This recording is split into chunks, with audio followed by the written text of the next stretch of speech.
এক দফার আন্দোলনে বিজয়ী হলেন খুলনা প্রকৌশল ও প্রযুক্তি বিশ্ববিদ্যালয় কুয়েটের শিক্ষার্থীরা। তাদের তোপের মুখে পদত্যাগে বাধ্য হলেন উপাচার্য মোহাম্মদ মাসুদ।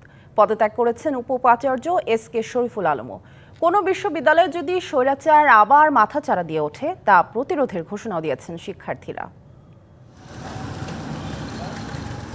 উপাচার্যের পদত্যাগের এক দফা নিয়ে আন্দোলনে নেমেছিলেন কুয়েটের শিক্ষার্থীরা। আন্দোলনকারীদের একাংশ বসেছিলেন আমরণ অনশনে। এই কর্মসূচির সঙ্গে সংহতি জানিয়ে অনশন ও বিক্ষোভ চলে ঢাকা, রাজশাহী, চট্টগ্রাম সহ বিভিন্ন বিশ্ববিদ্যালয়ে।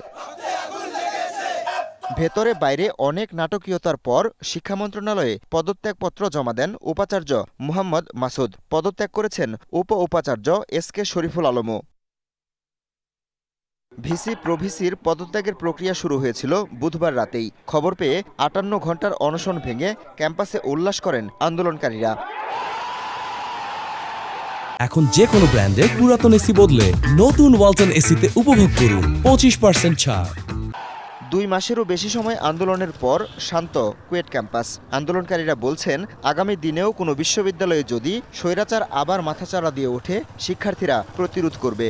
আমরা যে কাজটা করেছি, প্রতিটা বিশ্ববিদ্যালয় প্রতিটা স্বৈরাচারের বিরুদ্ধে ইনশাআল্লাহ সবসময় এরকম সজাগ থাকবে এবং তাদের প্রয়োজনে আমরা সবসময় সচেষ্ট ভূমিকা পালন করব। জেভিসি ছাত্রদের পালস বুঝবে, জেভিসি আমাদের রাজনীতিমুক্ত ক্যাম্পাসে রাজনীতি আনার চেষ্টা করবে না, এমন ভিসি আমরা চাই। আমরা এমন একটি ক্যাম্পাস চাচ্ছি যেখানে এরকমভাবে আর কেউ কখনো বহিরাগত হোক বা ভিতরের হোক, কেউ কখনো হামলা মামলা এসবের কখনো আর শিকার হবে না।